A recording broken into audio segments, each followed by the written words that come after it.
በመጀመሪያ ትናንት ከኦሮሚያ የተለያዩ ዞኖችና ወረዳዎች የተውጣጡ ሽማግሌዎች ወደ አማራ ክልል ያደረጉት ጉዞ ከአባይ ግድብ ጀምሮ የአማራ ሕዝብ ያደረገላቸው አቀባበል የነበረው ድባብ እንባ እየተራጩ ያሳዩት ፍቅር የሁለቱ ሕዝቦች አብሮነትና አንድነት ምን ያክል ጥልቅ እንደሆነ ለሁላችንም ትምህርት የሰጠ ነበር።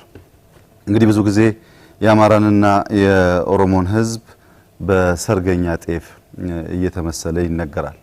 ሰርገኛን ጤፍ በወንፊት ልትለዩ አትችልም። ሰርገኛ ጤፍ አብሮ ይፈጫል፣ አብሮ ይቦካል፣ አብሮም ይጋገራል፣ አብሮ ይበላል። ይሄም ሕዝብ እንደዚሁ ነው። አንዱ ከአንዱ እንዳይለይ ሆኖ የተዋደደ ሕዝብ ነው። በረጅም ጊዜ ታሪክ ዘመን ውስጥ አብሮ በመኖር በመደመር አብሮነት ምን ያክል ጉልበት እንደሆነም ጥሩ ማሳያ የሚባል ሕዝብ ነው። አብረን በነበርንባቸው በተደመርንባቸው እና በተሳተፍንባቸው ቻሌንጆች ሁሉ አሸናፊ ሆነን የወጣንባቸው ዘመኖች ታሪክ ይናገራል።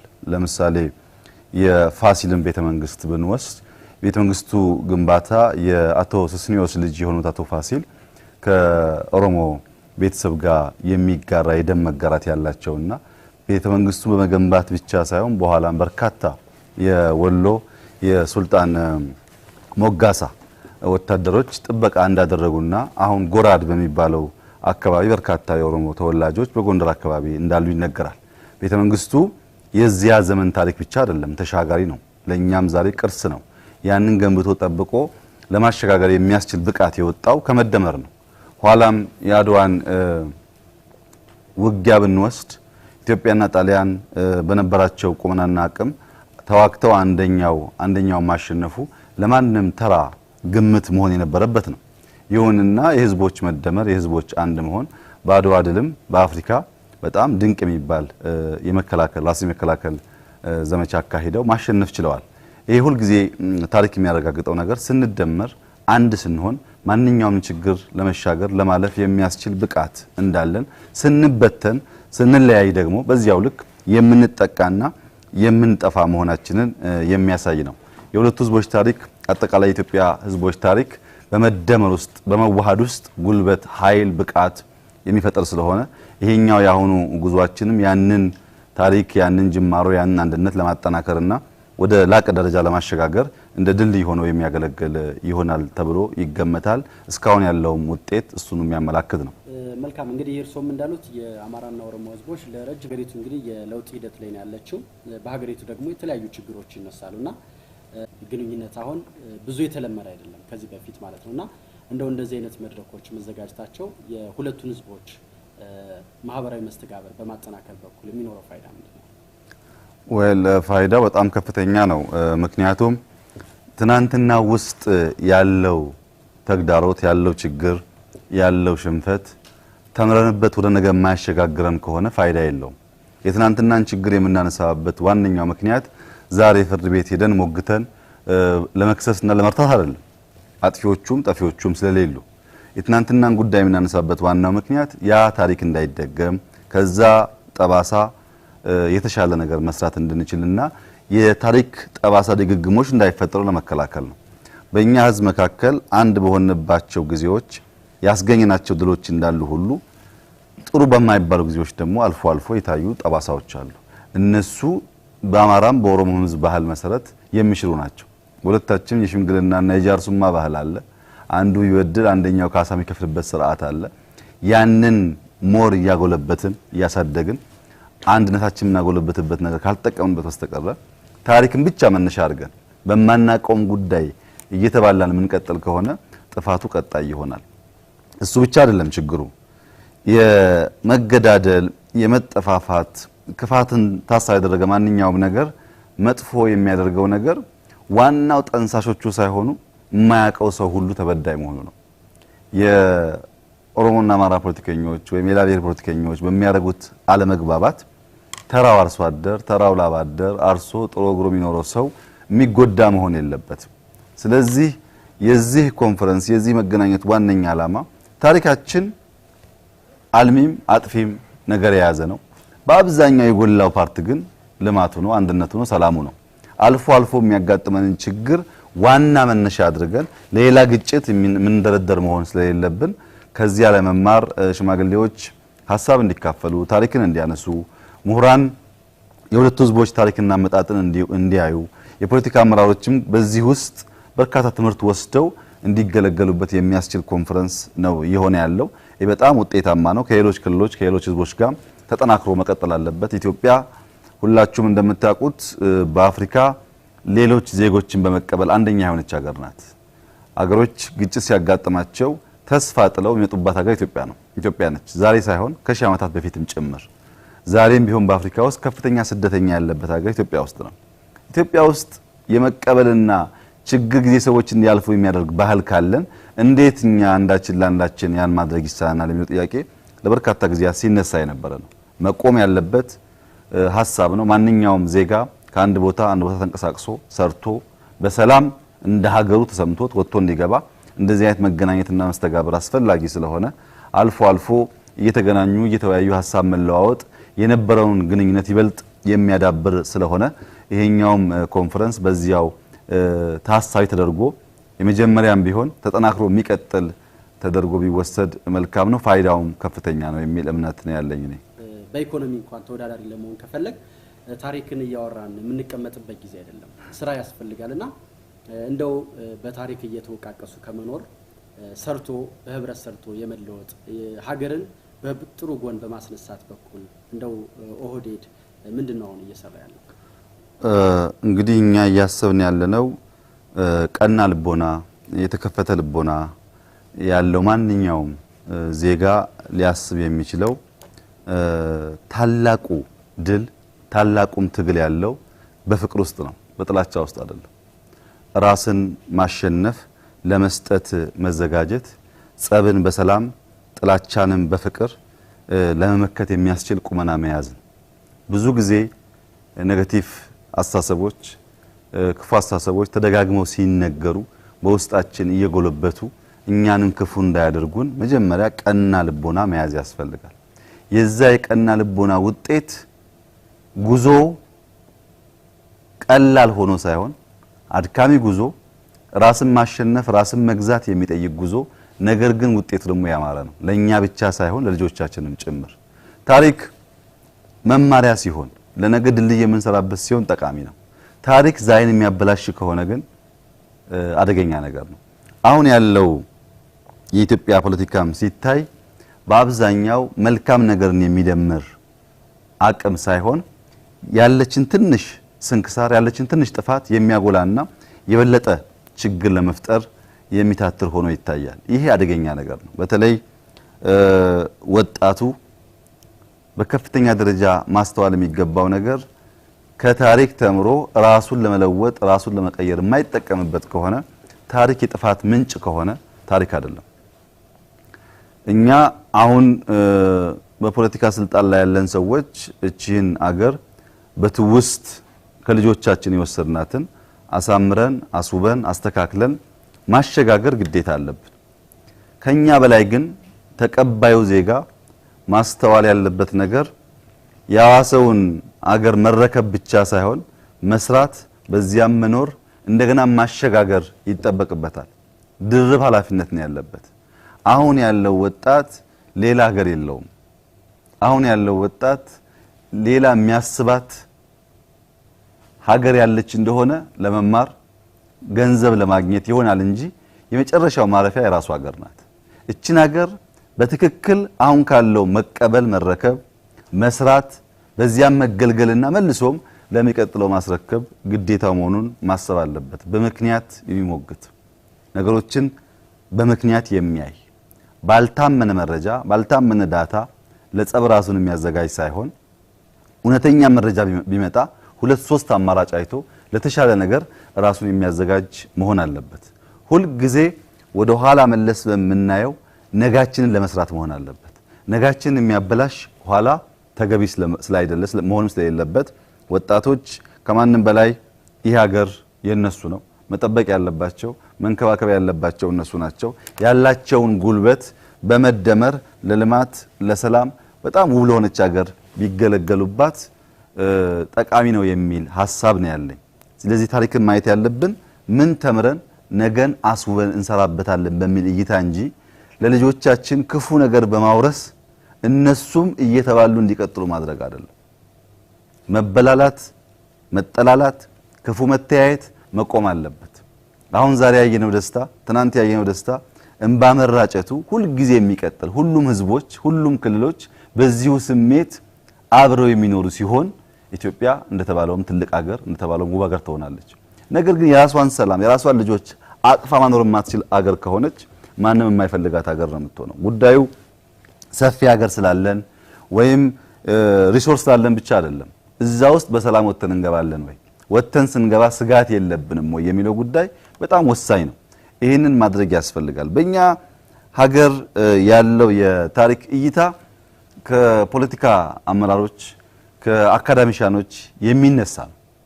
በአሜሪካን ሀገር ውስጥ ከህገ መንግስታቸው በፊት ትልቅ ጭቆና ነበረ። ያ ጭቆና በከፍተኛ ሁኔታ በትሩን ያሳረፈው በጥቁር ህዝቦችና በአይሁድ ህዝቦች ነው።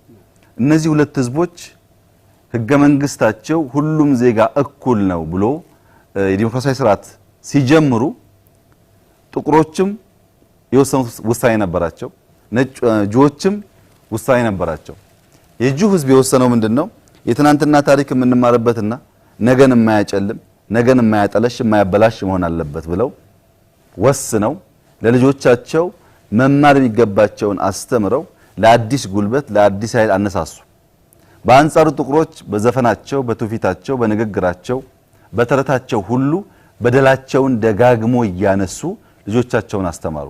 ዛሬ ከሁለት ምዕተ ዓመት በኋላ አሜሪካ ያለው ሁኔታ ስንመለከት ጆች አብዛኛውን ዕውቀት አብዛኛውን ሀብት አብዛኛውን ፓወር ይዘዋል። ለምን? ትናንትናን የመከሩት የተወያዩት ዛሬ ለመስራት ነበር። በአንጻሩ ጥቁሮች ዛሬ አይኖሩም፣ ትናንትና ውስጥ ነው ያሉት። ትናንትና ደረሰባቸውን በደል እየዘፈኑ እሱን እያሰቡ ልጆቻቸውም እንዲጎዱ ሆኗል። ትናንት የነበረን በደል እንዳይደገም መስራት ማለት እንዴት አድርገን ነጋችን እንሰራለን ማለት ነው። ስለዚህ ኢትዮጵያ ውስጥ በጣም ውብ የሆኑ ታሪኮች አሉ። አስደሳች የሆኑ ዘመናት ነበሩ። አልፎ አልፎም ሰው አብሮ ሲኖር እንደሚጋጨው ግጭቶች፣ ችግሮች ነበሩ። እነዛ ችግሮች እንዳይደገሙ በትክክል ለመማር ዝግጁ የሆነ ትውልድ ከሆነ አሁን ባለው ሁኔታ ነገሮች ለመቀየርና ወደ ላቀ ደረጃ ለመሸጋገር መልካም እድል ያለ ይመስለኛል። መሆንም ያለበት እሱ ነው ብዬ አስባለሁ።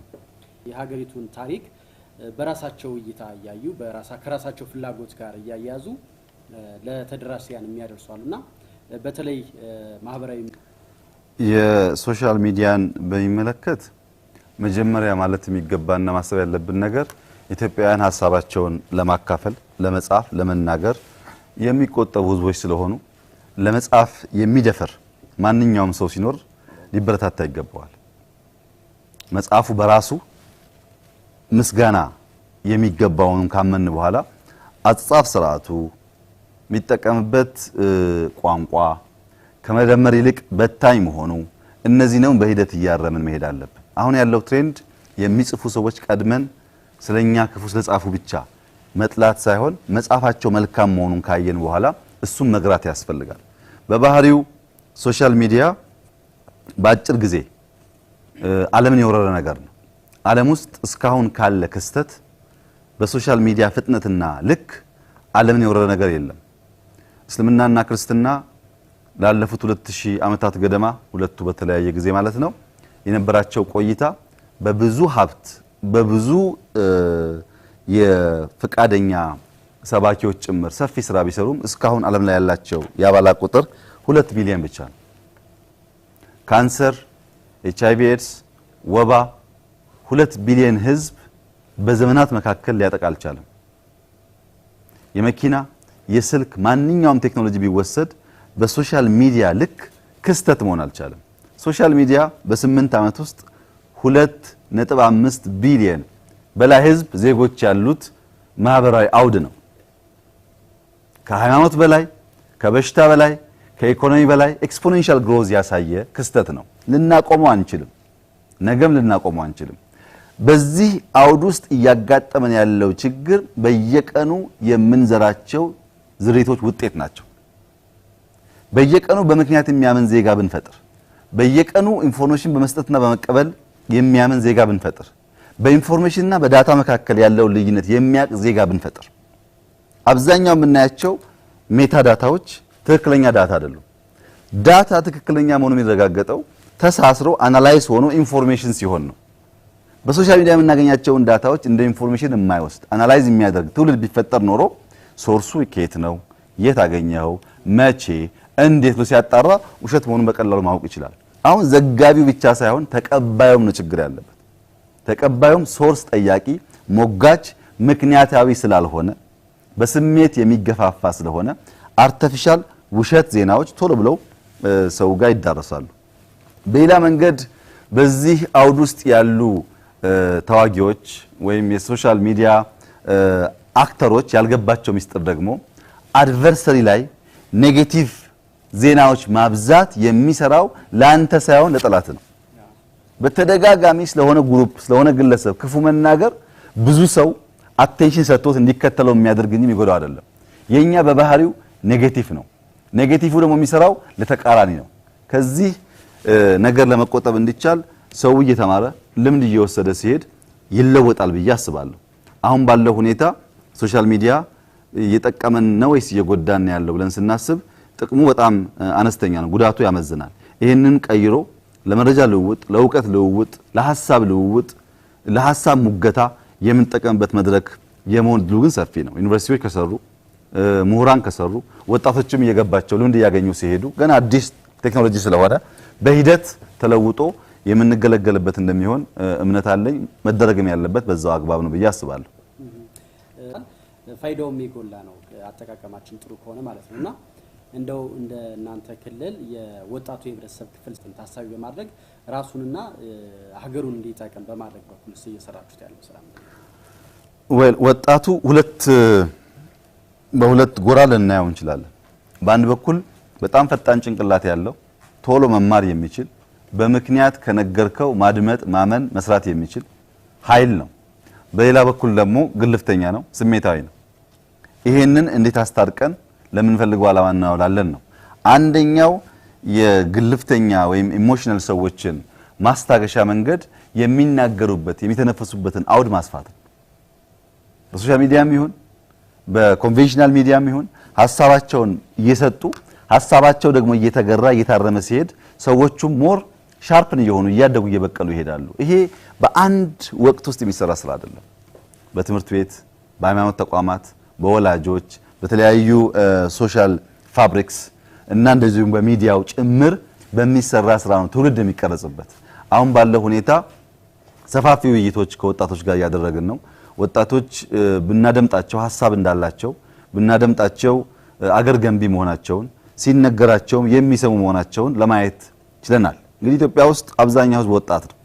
ኦሮሚያን እንደ ምሳሌ ወሰን እንደሆነ ከ47% በላይ ኦሮሞ ከ15 ዓመት በታች ነው። ይሄንን እያደገ ያለ ኢመርጂንግ ኃይል የዘነጋ ኢኮኖሚ የዘነጋ ፖለቲካ መሻገር አይችልም። ትኩረታችን መሆን ያለበት ይሄ እየበቀለ ያለውን ኃይል ተረድተን የኛንም ፍላጎት በወጉ አስረድተን ኃይል ሆኖ ጉልበት ሆኖ የዚህን ሀገር ሰላም የዚህን ሀገር ልማት አንድነት መጠበቅ የሚችል ትውልድ ማድረግ ነው። አንደኛ ሀገሩ የሱ ነው። እኛ ካልገራ ነው መስመር ይስታል። ያ እንዳይሆን ደግሞ የፖለቲካ አመራሮች ምሁራን ሰፊ ስራ ይጠበቅባቸዋል። አንዱ መታወቅ ያለበት ጉዳይ ጭንቅላት ክፍት መቀመጥ አይችልም። ወይም ጥሩ ነገር ትመገበዋለህ ወይ መጥፎ ነገር ትመገበዋለህ። የተመገበውን ነው የሚወስደው። በተደጋጋሚ የሚመገበው መጥፎ ነገር እንዳይሆን መልካም ነገር እንዲሆን ደግሞ ጉዳዩ የሚመለከተው ሁሉ ተባብሮ ይሰራ ይገባዋል ማለት ነው። ተባብረን ከሰራን ተባብረን ጭንቅላታቸው ውስጥ መልካም ካስቀመጥን ነገ የሚያጋጥመንም ያው ውጤት እንደሆነ ምንም ጥርጥር የለውም። ከዚህ አንፃር በጣም መልካም ጅምሮች አሉ። እነዚህን በማጠናከር መጻኢ ጉዟችን ብሩህ ይሆናል የሚል እምነት ነው በእኛ በኩል ያለው። እንግዲህ አንድ ሊሰመርበት የሚገባው ጉዳይ ከአማራ ክልል ቀጥሎ ሰፊ አማራ ያለው ኦሮሚያ ክልል ውስጥ ነው። ከኦሮሚያ ክልል ቀጥሎ ሰፊ ኦሮሞ ያለው አማራ ክልል ውስጥ ነው። በዞን ደረጃ ተደራጀ ያለ ከዛም በላይ ቅድም እንዳነሳሁት ጎንደር ውስጥ ጎራዳ አለ፣ ጎጃም ውስጥ በጣም በርካታ ኦሮሞ አለ፣ ወሎ ውስጥ በጣም በርካታ ኦሮሞ አለ፣ ሸዋም እንደዚሁ የተቀላቀለ ነው። ብዙ ኦሮሞ ያለውም እዚሁ ክልል ነው፣ ብዙ አማራም እዛ አለ። ይሄ ነባራዊ ሀቅ ነው። እዚህ ሀቅ ላይ ተንተርሰን ከአጭር ጊዜ አንጻርና ከረጅም ጊዜ አንጻር ማየት ያለብን ነገር አለ። አንደኛ የአማራ ክልል ህዝቦች፣ የኦሮሚያ ክልል ህዝቦች በተለይ ደግሞ አዲሱ ትውልድ ማሰብ ያለበት ነገር መልቲሊንጓል መሆን፣ ሁሉንም ቋንቋ መናገር መቻል ጸጋ ነው ብሎ መቀበል አለበት። በአማራ ክልል የኦሮምኛ ትምህርት መጀመር አለበት። በኦሮሚያ ክልል የአማርኛ ትምህርት መጀመር አለበት። ቋንቋ ብቻውን የሚፈስ አይደለም። ወግ አለበት፣ ተረት አለበት፣ ባህል አለበት፣ ትውፊት አለበት፣ ታሪክ አለበት። እዛ ውስጥ አንዱ የአንዱን እያወቀ እየተማረ ሲሄድ ይበልጥ ይወራረሳል። አማራ ክልል ኦሮምኛ ለማስተማር በፍጥነት ካልወሰነ፣ ኦሮሚያ ክልል ከአምስተኛ ክፍል ያለውን ወደ አንደኛ ክፍል አድርጎ ማስተማር ፍጥነት ካልወሰነ በስተቀር እዚህም እዚያም የተለያየ ቋንቋ እየተናገርን የተለያየ ባህል እየገነባን የተለያየ ማንነት እየገነባን የሆነ ጊዜ ላይ አንድ መሆን አስቸጋሪ ነው ጉዳይ ነው የሚሆነው። ከረጅም ጊዜ አንጻር ሁለቱ ክልሎች እየመከሩበት ያለ ጉዳይ ቢሆንም ሊሰራበት የሚገባው አንዱ ነገር እዚያም አማርኛ እዚህም ኦሮምኛ ማስተማርና ሰው ሁለቱንም ቋንቋ እንዳሻው መገልገል የሚችል ማድረግ ነው። ይሄ ብዙ ነገር እንድንማማርና ከጥፋት እንድንታቀብ ያግዘናል። በሌላ መንገድ ከአጭር ጊዜ አንጻር ደግሞ አሁን የጀመርነው አይነት ኮንፈረንስ ይቀጥላል። በአማራ ክልልም በኦሮሚያ ክልልም ማስተዋወቅ፣ ማዋሃድ፣ ማግባባት እዚያ ውስጥ የብሔር መልክ እንዲይዝ የሚያስቡ ኃይሎች ቁጥራቸው እያነሰ ሰላም የሚሻው ህዝብ ደግሞ እየበረታ በሚሄድበት ሰዓት ማርጂናላይዝ ይሆናል። ፍላጎቱ የለም ማለት መቼ ቢኖራል። ፍላጎቱ ግን ጉልበት ኖሮት ጥፋት እንዳያመጣ ይሆናል። ኦሮሚያ ውስጥ ያጋጠመው በዲላ ያጋጠመው ግጭት በሁለት መልክ ቢታይ ጥሩ ነው። የሞቱት ኢትዮጵያውያን ናቸው። ኢትዮጵያውያን ናቸው ሲባል ኦሮሞም ሞቷል፣ አማራም ሞቷል።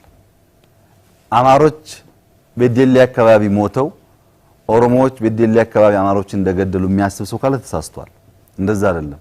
በጋራ የሚኖሩ አማሮችና ኦሮሞዎች በማይገባ በማያስፈልግ ግጭት ተጣልተው ሁለቱም ወገን ሞቷል። ይሄ አሸናፊ የለው። በመገዳደል ውስጥ አሸናፊ፣ በመጠፋፋት ውስጥ አሸናፊ እንደሌለ አንዱ ማሳያ ነው የሚሆነው። ነገም ቢደገም አማራም ይሙት ኦሮሞ ገዳይ አሸናፊ መሆን አይችልም። ገዳይ ሁሌም ተሸናፊ ነው። በሐሳብ ነው ማሸነፍ ያለብን እንጂ በደም አይደለም፣ በጉልበት አይደለም።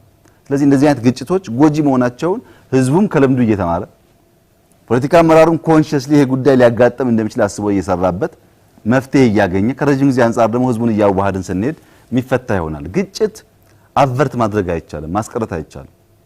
ከሰው ባህሪ ከሰው ታሪክና ማንነት ጋር ያለ ነው። ግጭቱ ግን እንዴት ጥፋት ሳያስከትል ህይወት ሳይቀጥፍ ሊገታ ይችላል ነው ጉዳዩ መሆን ያለበት። ለዚህ ደግሞ የህግ የበላይነት ያስፈልጋል። የአንዱ ሲበደል ሄዶ የሚጮህበት ሄዶ የሚያመለክትበት አቤት የሚልበት እና የሚያደምጠውም ኃይል ያስፈልጋል። እሱን እያደረግን በምንሄድበት ሰዓት ጉዳዩ የተፈታ ይሄዳል። አልፎ አልፎ እንደዚህ አይነት ግጭት በአማራና በኦሮሞ ብቻ ሳይሆን በኦሮሞዎች በተለያየ ጎሳ በሃይማኖት ያጋጥማል። ግጭት ሁሌም ያጋጥማል። ህዝብ እየተማረ እየፈታው ይሄዳል። ማተኮር ያለብን አሁን ያለው ግጭት ለምን ተፈጠረ ብቻ ሳይሆን ዳግም እንዳይፈጠር ምን ብንሰራ ይሻላል ነው።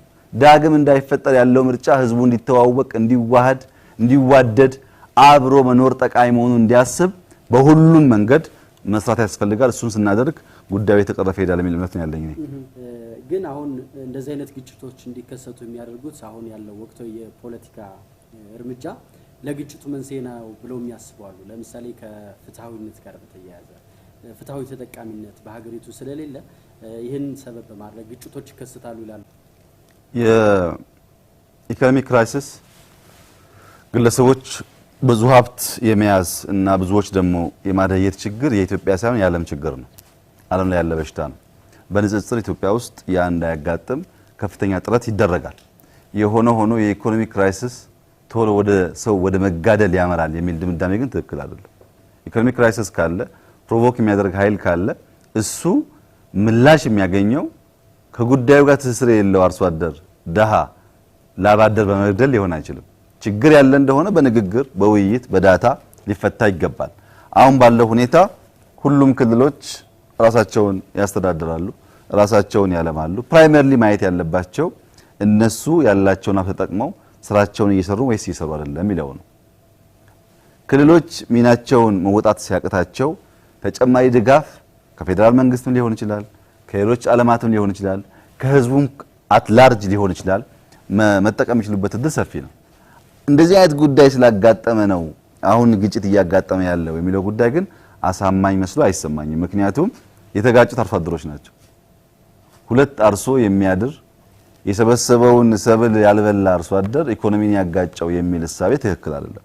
ፕሮቮክ የሚያደርጉ ሰዎች ግን ካሉ እነሱ ማሸነፍ ችለው ሰው የሞተበት ዋናው ምክንያት እኛ ስራችንን መስራት ስላልቻልን። እኛ ስራችንን ስንሰራ ሁሌም እንደዚህ አይነት ሐሳብ አለ፣ ግን አሸናፊ ሆኖ ሰውና ሰው ሊያጋጭ አይችልም ተብሎ ቢወሰድ ነው መልካም የሚሆነው። ስለዚህ አሁን በአማራና በኦሮሚያ ክልል ነዋሪዎች ዘንድ ያለውን የማህበራዊ መስተጋብር በማጠናከር በኩል እንዲሁም ደግሞ በንግድ ትስስራቸውን እንዲያጠናክሩ በማድረግ በኩልስ ወደፊት የሚሰሩ ስራዎች ይኖራሉ? አዎ ሰፊ ስራ ይሰራል፣ መሰራትም አለበት። አንደኛ አርቲስቶች የሁለቱን ህዝብ ባህል አንድነት በሚያጎለብት ስራዎች ላይ የጭንቅላት ውጤቶቻቸውን በማውጣት ህዝብ ማስተማር አለባቸው። ያ በጣም ጠቃሚ ነገር ነው የሚሆነው። ሁለተኛ ምሁራን ያልተንሻፈፈ ጥናት በማጥናት ህዝብ ማዋሃድ አለባቸው። ሶስተኛ የፖለቲካ አመራሮች እንዴት በኢንፍራስትራክቸር ብናስተሳስረው ህዝቡን በጋራ አንዱ ለአንዱ ሽጦ የሚገባበትን ብናመቻች ምን ያህል ሰላምን ሊያረጋግጥ ይችላል፣ አብሮነት ሊጎለብት ይችላል አስበው ሊሰሩ ይገባቸዋል። ከዚህ አንጻር የአማራና የኦሮሚያ ክልል ከሌሎችም ክልሎች ጋር የጋራ ፕሮጀክቶች በሀገር ደረጃም በአጎራባች ክልሎች ደረጃም የሚታሰቡ አሉ። እነሱን እየሰራን አጎራባች ወረዳዎች፣ ዞኖች እያሳሰረን ስንሄድ ፖለቲካ አመራር ብቻ ሳይሆን ምሁሩም ያን እየሰራ ሲሄድ ወጣቱም ውጤቱን እያየ ሲሄድ የሰላም ዋጋ ትልቅ መሆኑ የተገነዘበ ሲሄድ መካከላችን ያሉ ችግሮች እያነሱ አብሮነታችን ደግሞ እየጎለበተ ይሄዳል የሚል እምነት አለኝ። እኛም በዚሁ አግባብ እየሰራን ነው። ይሄም ኮንፈረንስ የዛ ስራ አካል ተደርጎ ነው የሚታሰበው። አሁን የተጀመረውንስ የህዝብ አሁን በሁለቱ ክልሎች ደረጃ በባህር ዳር ኮንፈረንስ ተካሂዷል። ከተወሰነ ጊዜ በኋላ አጎራባች ዞኖች በየከተማቸው ኮንፈረንስ ያካሂዳሉ። ይሄ በሁሉም ወረዳዎችና ቀበሌዎች በርካታ አማራና ኦሮሞ አብሮ የሚኖሩበት ወይም በርካታ ሌላ ብሔር ከኦሮሞ የሚኖሩበት አካባቢ ላይ የሚሰራ ይሆናል። ይሄ ሞር እንድንተዋወቅ እንድንግባባ ችግርም ካለ በንግግር የመፍታት ባህል እንዲጎለበት የሚያደርግ ነው። ይሄን እያሰፋን ስንሄድ ማንኛውም ክስተት ሲያጋጥም ሰው ቁጭ ብሎ መክሮ ተነጋግሮ በንግግር ብቻ የሚፈታበትን ባህል እንዲያጎለበት በር ይከፍታል የሚል እምነት ስላለ የተሰራ ስራ ነው። ይሄን አጠናክረን ወደፊት እንደ ባህል እየተወሰደ ችግርም ሲያጋጥም ሰው በንግግርና ምክክር ብቻ መፍታት እንደ ብቸኛ አማራጭ እያደረገ ግጭት ይቀንሳል የሚል እምነት ነው ያለን። ግጭትን ማጥፋት አንችልም፣ መቀነስ ግጭትን ገቨርን ማድረግ ነው የምንችለው። እሱን ለማድረግ ደግሞ እኛም ፕሮአክቲቭ ሆነን ልንሰራ የሚገባንን ስራዎች እንደ ድርጅት እንደ መንግስት እየሰራ እንገኛለን። ይሄ በሀገር ደረጃም ትኩረት ያገኘ ጉዳይ ስለሆነ ወደፊት እንደዚህ አይነት ጉዳይ ሲያጋጥም ያነሰ ጥፋት ብቻ እንዲያጋጥም ማክሲመም ጥረት ይደረጋል ብዬ አስባለሁ። አሁን ያለውም ጅምር በዚሁ አንጻር ማየት ጥሩ ነው። መልካም። በመጨረሻ የሚያስተላልፉት መልእክት ካለ እድል እንስጣት። መልእክቴ አንድ ነው። እሱም አብሮነት ላይ እንስራ፣ አንድነት ላይ እንስራ። አንድ መሆን ያለውን ጉልበት በታሪክ ውስጥም ዛሬም ነገም ማየት የሚያስችል በርካታ አማራጭ ስላለ የእናንተ ሚዲያ ላሉት ኦዲየንስ በርካታ ኔጌቲቭ አስተሳሰቦች ስለነበሩ ያን ለመቅረፍ ከባህር ዳር ዩኒቨርሲቲ ምሁራን በማምጣት የፖለቲካ አመራሮች በማምጣት የህዝቡ አስተሳሰብ ወደ ቀና እንዲሄድ መልካም ጥረት ብታደርጉ፣ በእኛም በኩል እንደዚሁ ቢሰራ ከኦሮሚያና አማራ ብቻ ሳይሆን ከሌሎች ክልሎች መሰል ስራዎች ቢሰሩ እንደ ሀገር ያለን ጉዞ የሰመረ ያማረ ይሆናል የሚል እምነት አለኝ። ሚዲያችሁም ከዚህ አንጻር በኩል አስተዋጽኦ እንዲያደርግ አደራ ማለት ፈልጋለሁ። አመሰግናለሁ።